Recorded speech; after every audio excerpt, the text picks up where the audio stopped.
Magandang araw po, sir. Kami po ay magsasagawa ng isang panayam na may pamagat na pantay na pagtrato at pag-agapay sa bawat kasarian. Maraming salamat po sa inyong oras at pagkakataon. Bago po tayo magsimula, nais po muna namin magpakilala. Mabuhay! Ako po si Chloe Narvasa, isa sa mga tagapanayam ngayong araw. Kasama ko rin po si Klein Patrocinio, isa sa mga panayam, at si Angelo Malsa na siyang nagsulat ng daloy ng panayam, Alea May Oblea at Ian Edward Paz na tagasulat ng aming dokumento.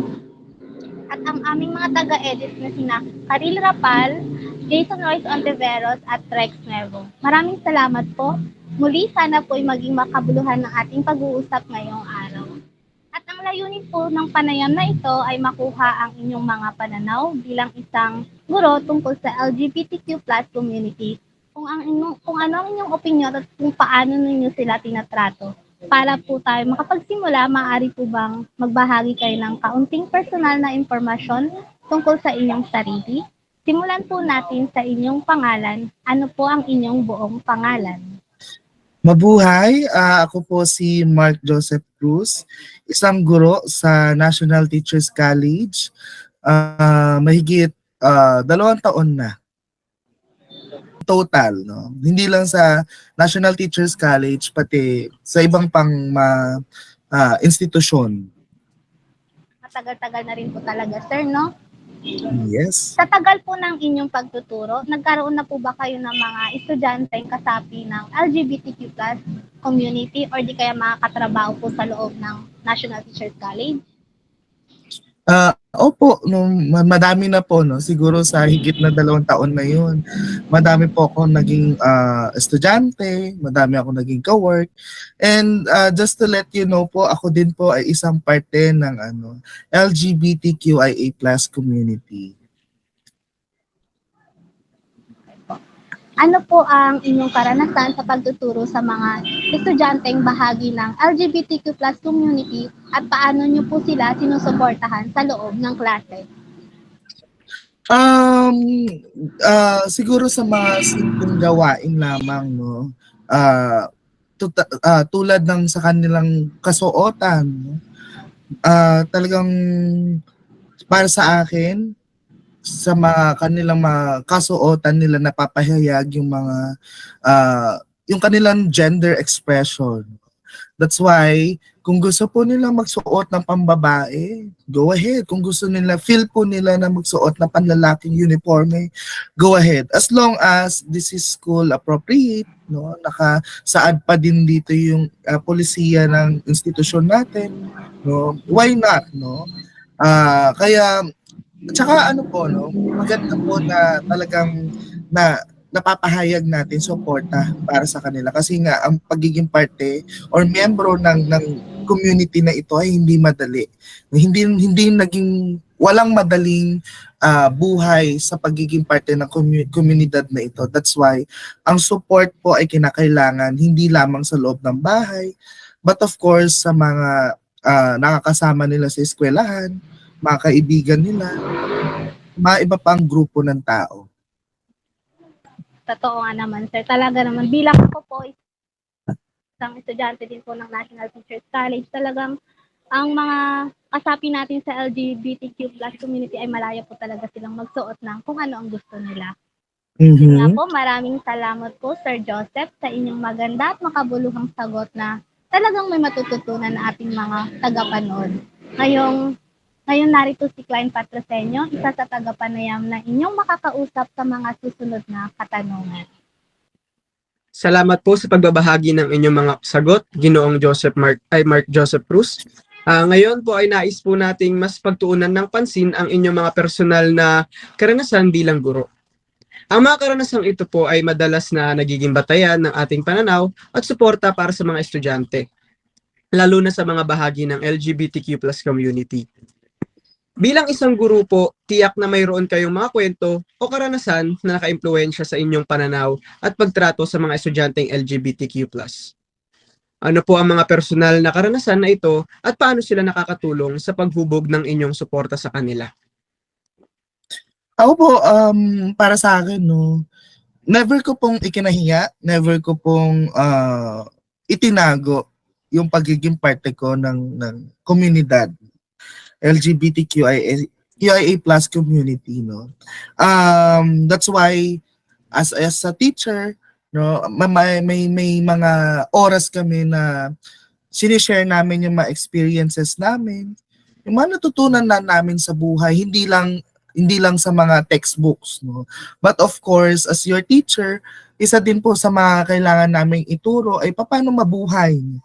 Or paano yung tamang at magabayan kayo sa inyong pamumuhay dito sa mundo natin. Dahil sa mga karanasan na yun, siyempre, wala po akong tinutukoy na specific na tao dito kapag po ako ay nagpapahayag ng aking saloobin, kapag ako po ay nagpapahayag ng aking expression, no? And ang maganda lang po dito, may mga estudyante ako nakaka-relate about it. At yun ang isa sa mga yun ang isa sa mga importanteng relasyon ng isang estudyante o isang tao na parte ng komunidad. Ay yung may malalaman sila na may nakakadanas din ng kanilang karanasan, merong nakaka-relate sa kanilang mga experiences, merong nakakaintindi sila sa kanila.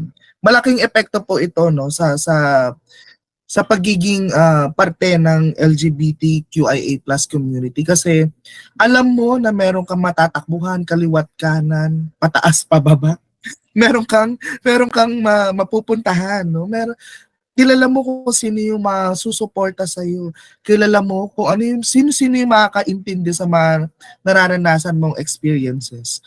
At isa yun sa mga magandang dulot ng aking pagiging guro, no? Minsan na lang may matatanggap na lang akong email, may matatanggap na lang akong chat na yung mga sinabi ko, no, para sa akin wala lang yun, nag-share lang ako ng experiences. Pero sa kanila pala, sobra yung relation nila doon sa sinabi ko, sa kwento ko. Grabe yung naidulot dun sa kanila. At yun yung isa sa mga dahilan kung bakit siguro patuloy po ako nagiging guro ngayon. Maraming salamat po sa inyong napakagandang sagot. Meron po akong mga inihandang katanungan sa inyo po na merong 5 katanungan lamang. Unang katanungan po namin para sa inyo is, sa inyong opinion, ano po ang ilan sa pinakamalaking hamon na kinakaharap ng mga estudyanteng LGBTQ+ sa mas mataas na edukasyon at paano po sila matutulungan ng mga guro?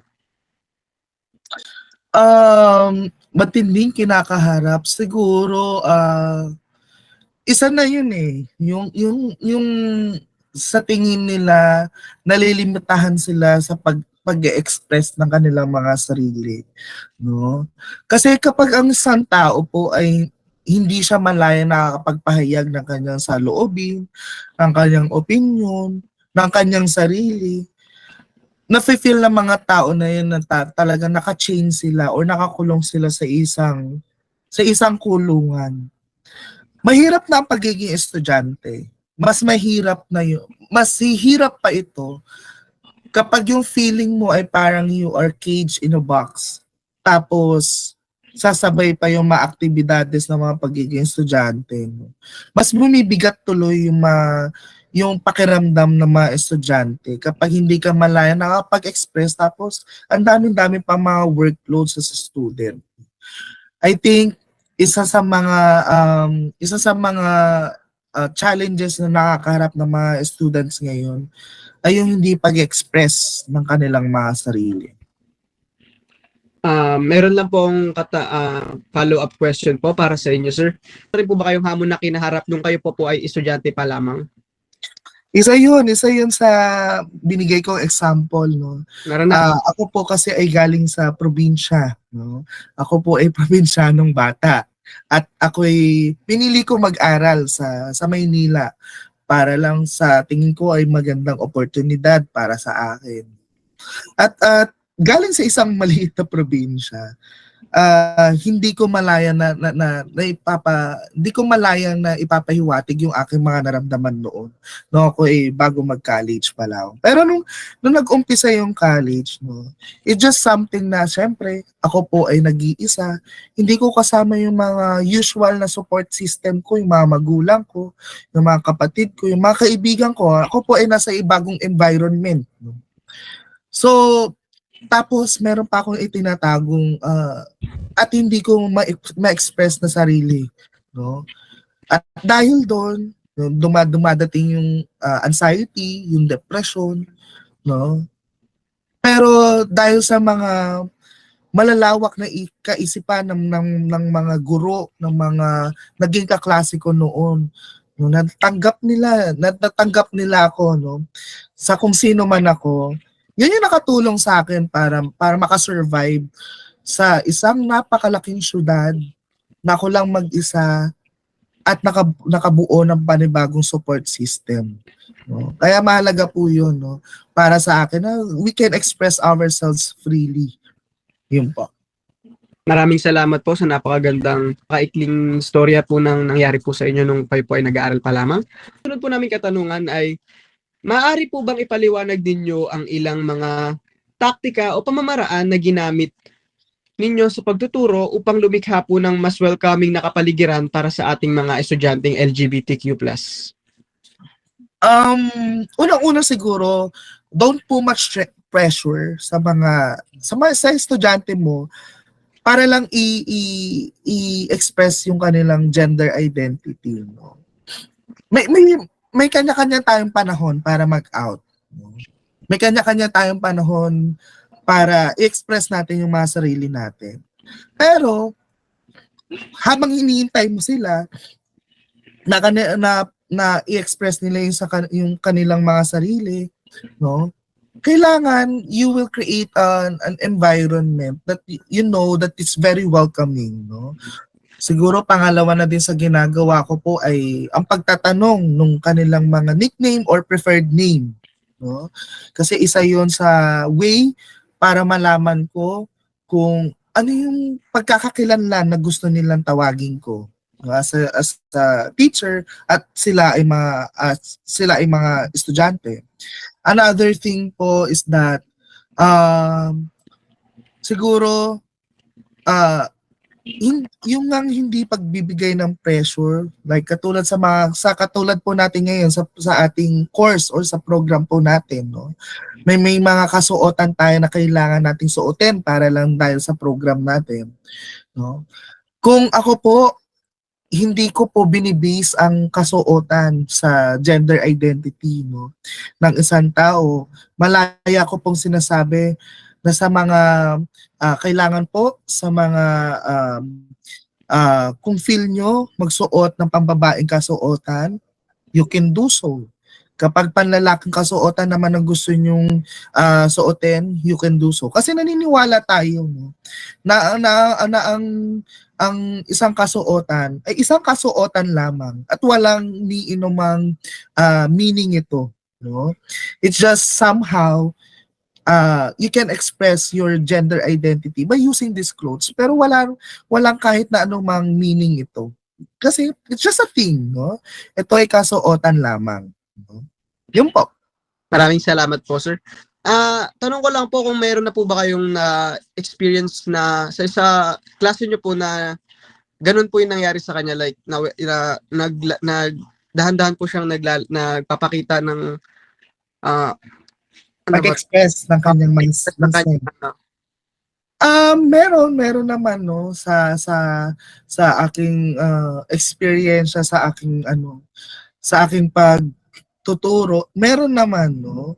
At masaya ako na ngayon po nakikita ko siya na talagang siguro kasi tahimik siya, no. Hindi ko napapangalanan, pero itong estudyante na to tahimik, no. Tahimik talaga siyang estudyante, and you know that he's aloof, no, kasi medyo awkward siyang bata, no. But then again, no, nung medyo nagtuloy-tuloy yung aming pagkikita, yung aming contact sa isa't isa, no, medyo naging open siya sa akin, no. And yun nga, sa time na bigla siya nag-open up dahil dun sa mga kwento ko, sa mga experiences na sinishare ko sa klase, nag-open up siya. And then pinayuhan ko siya no, na hindi minamadali ang pag-out. Hindi minamadali yun. No? Kung sa tingin niya ready na siya, doon niya gawin. Kasi pag iniisip niya kung kailan siya mag-out, pag iniisip niya kung ano yung tinitingin sa kanya ng mga tao, mas lalo siyang mape-pressure, mas lalo siyang madedepress, mas lalo siyang magiging anxiety, no, magkakaroon ng anxiety. Ang mahalaga doon is, ang pag-out kasi is a celebratory thing, no? Isang pagdiriwang. Kasi dahil sa pag-out mo, nagiging malaya ka from the shackles, from the chains that was connected to you before, no? Kaya you need to celebrate, no, kapag ikaw ay nag-out bilang isang miyembro ng komunidad na ito. Yun po. Maraming salamat po sa napakagandang kasagutan na sinabi niyo po sa amin ngayon.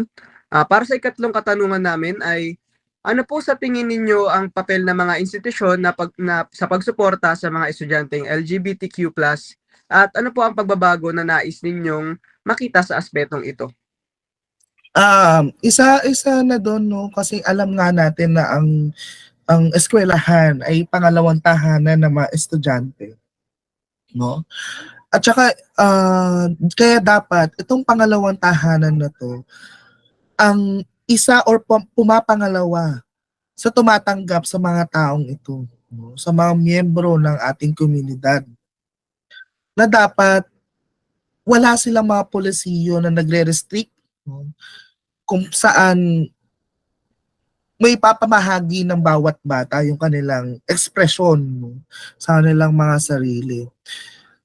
Siguro, no, unti-unti, no, nakakakita naman tayo ng unti-unting improvement, unti-unting changes sa mga institution na to, no, sa mga eskwelahan na ito, no, which is a good thing, no, step by step, at least merong improvement. Mabagal man, pero merong improvement, no. Pero may mga nakikita pa din kasi ako mga ibang eskwelahan na hindi pa rin tanggap yung mga estudyanteng para malaya silang ipahayag yung kanilang mga ekspresyon, ang kanilang sarili. Which is sana in the 21st century, no, tayo ay maging mas edukado pa, no? Kasi tayo ay ang institusyon, ang pinagmumulan ng edukasyon ng bawat tao, no? Kaya dapat yung mga nagtuturo, yung mga executives ng mga institusyon na ito, ay sila yung nangungunang maging edukado sa mga topics na ito, na mga sila yung nangungunang magbasa at bigyan ng edukasyon or bigyan time na i-educate yung mga sarili nila para sa mga ganitong bagay, sa ganitong mga topics. Kasi nga tayo yung sa atin nagmumula ang karunungan. Dapat tayo din as a learner provider, or tayo din as an academic institution, pinapalawak din natin ang isipan natin. Yan po. Marami pong salamat. Sir, kayo po ba ay naka-experience na ng kung okay lang po na isang katrabaho niyo po na naging homophobic po sa estudyante niya?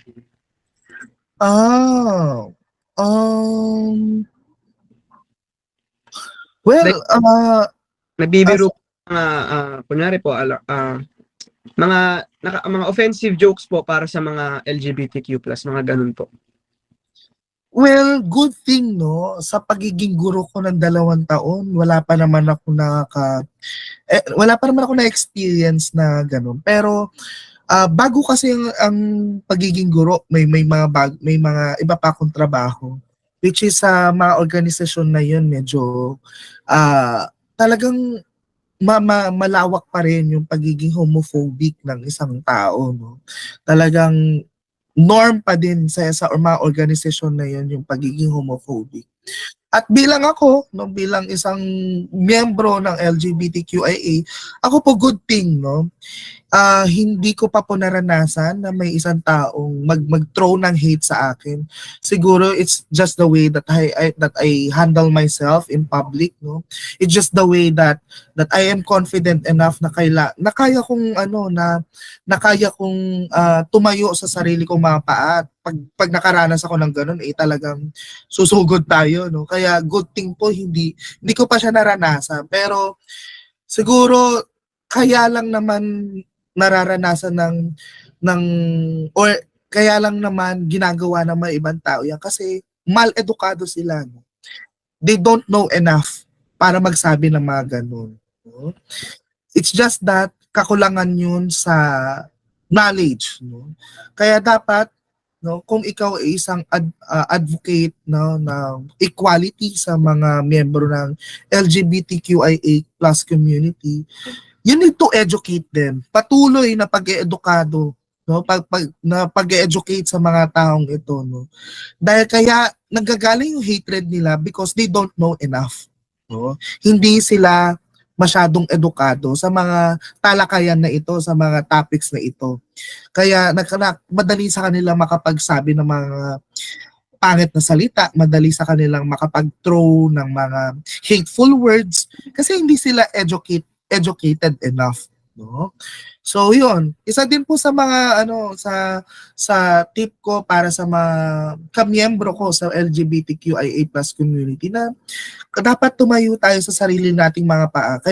Kayang-kaya nating ipagtanggol yung ating mga sarili, no? Once na makarinig tayo ng mga homophobic terms, homophobic words coming from other people, no?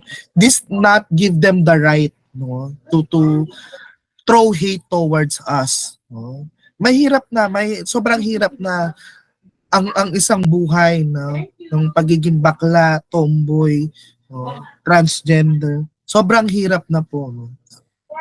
Lalo pa at ang isa sa nagpapahirap pa noon ay yung mga taong nakakasama namin, taong mga hindi gaano kaalam, no, sa nangyayari sa buhay namin.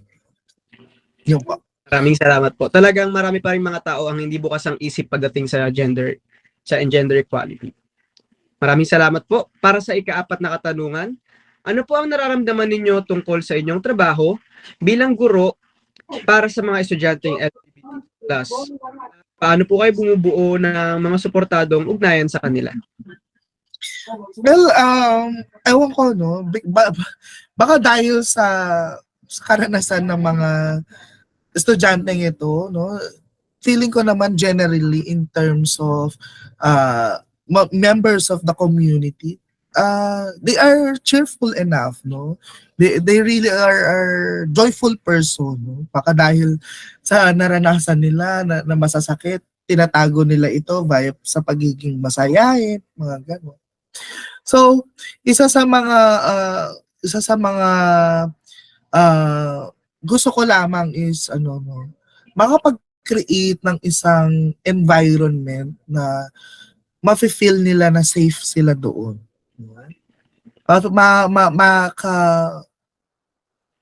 Makapunta sila sa isang grupo ng tao wherein maintindihan sila. Kasi itong magandang support system na ito ay makakatulong talaga, no, sa pagtanggap, unang-una pagtanggap ng mga sarili nila, no. Pangalawa, makahanap ng mga tao na makaka-relate sa kanila na may same experiences at makakaintindi sa mga pinagdaraanan nila. Yun po. Maraming salamat po.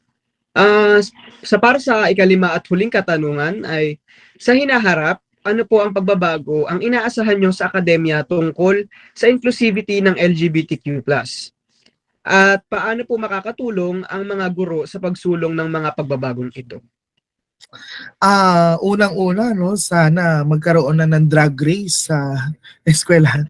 De charot lang. Kidding aside, no. Siyempre, mas gusto pa rin natin na ang mga institusyon, mga academic institution ay talagang ah, mas more on accepting sila kesa sa pagiging tolerance, no, sa mga taong parte ng komunidad, no. Kasi iba yung tinotolerate mo lang ang pagiging bakla ng isang tao sa pag-a-accept mo sa kung sino man sila. Iba yung turing mo sa tinotolerate mong tao kesa dun sa talagang ina-accept mo yung buong katauhan nitong taong to. And we wanted a more accepting environment for this institution. We wanted na lumiit yung percentage ng mga baklang estudyante, mga parte ng komunidad na ito na nakakaranas ng depresyon dahil lang sa hindi pagtanggap sa kanila. At sa hinaharap naman, no, nakikita ko na there's a brighter future for us, no. Unti-unti man, no, mabagal man ang pag-unlad, no, mabagal man ang progreso, no, pero looking back, no, parang sobrang layo na narating ng mga miyembro ng LGBTQIA+ community. Mas kumpara natin yung buhay natin noon, mas nakakaranas na kami ng pagpapahayag sa aming mga sarili. Mas malawak, no, na lugar para ipahayag ang aming mga sarili. Maraming salamat po, Ginoong Mark Joseph Cruz. Bago po matapos itong panayam natin, meron lang po akong pahabol na katanungan para sa iyo. Maaari po ba kayong magbigay ng isang salita para sa ating mga estudyante o kapwa natin o kapwa niyo po LGBTQ+? Isang salita lang, talagang one word. Parang one word lang po, like ano. Ang hirap naman, no? Okay lang po kung hindi niyo po ano. One word, siguro, Diyos ko, ba't namuti ako dito? One word, acceptance. No? Mahalaga ang acceptance. Mas maganda na ina-accept muna natin ang ating sarili bago tayo humingi, no, ng acceptance from other people. Bakit tayo hihingi ng acceptance sa ibang tao kung ang sarili natin hindi pa rin natin tanggap? So acceptance po is a good word. Maraming salamat po. Maraming salamat po, Ginoong Mark Joseph Cruz, sa pagbabahagi ng inyong mga pananaw at karanasan tungkol sa LGBTQ+ community. Napakahalaga po ng inyong mga opinyon at mga ideya at siyak na makakatulong na mapalawak pa ang kaalaman at pag-unawa sa mga hamon na ikinakaharap ng mga estudyante nating LGBTQ+. Bilang pagtatapos, nais po namin kayong tanungin, parang pangkalahatan na po, na mayroon po ba kayong huling mensahe o payo para sa mga guro at mga institusyon natin na makapagbigay ng mas inklusibong kapaligiran para sa mga estudyanteng LGBTQ+? Ano po yung maaaring mabigay niyong mensahe na nais niyong iparating sa kanila? Siguro matanda na tayo para marunong tayong magbasa. Ang learnings, ang knowledge is just one click away. No, and it doesn't hinder you to know something, lalo na ngayon yung kasalukuyan na nagaganap ngayon, no. Huwag tayong mag-hiccup or huwag tayong bumabalik sa dati nating nakasanayan, no? Dahil ito na yung mundo ngayon, no. Huwag mong ikumpara yung buhay mo noon sa buhay na meron tayo ngayon, kasi magkaiba yun. No? Kaya nga tayo nagkakaroon ng development, ng growth, no? Importante 'yun sa buhay para mag-evolve ang isang tao. Wag na tayong mamuhay sa past, no? Sobrang old na 'yan yung sasabihin mo nung ganitong panahon wala yung mga ganyan, hindi ganyan yung ugali maasta ng mga tao. No. We are already in the 21st century and you have to admit and accept, no, na namumuhay ka sa panahon ngayon wherein malaya na ang taong makapagpahayag ng kanilang mga sarili. Maraming salamat Ginoong Mark Joseph Cruz sa pagtanggap ng aming kahilingan na makapanayam kayo ngayong araw. Muli, ako po si Klein Patrosenio at kasama ko si Chloe Nervasa at kami ang tagapanayam sa araw na ito. Maraming salamat po. Alright. Thank you, sir. Paalam po. Salamat po ulit sa pag-imbita. Ingat po kayo, sir. Salamat po.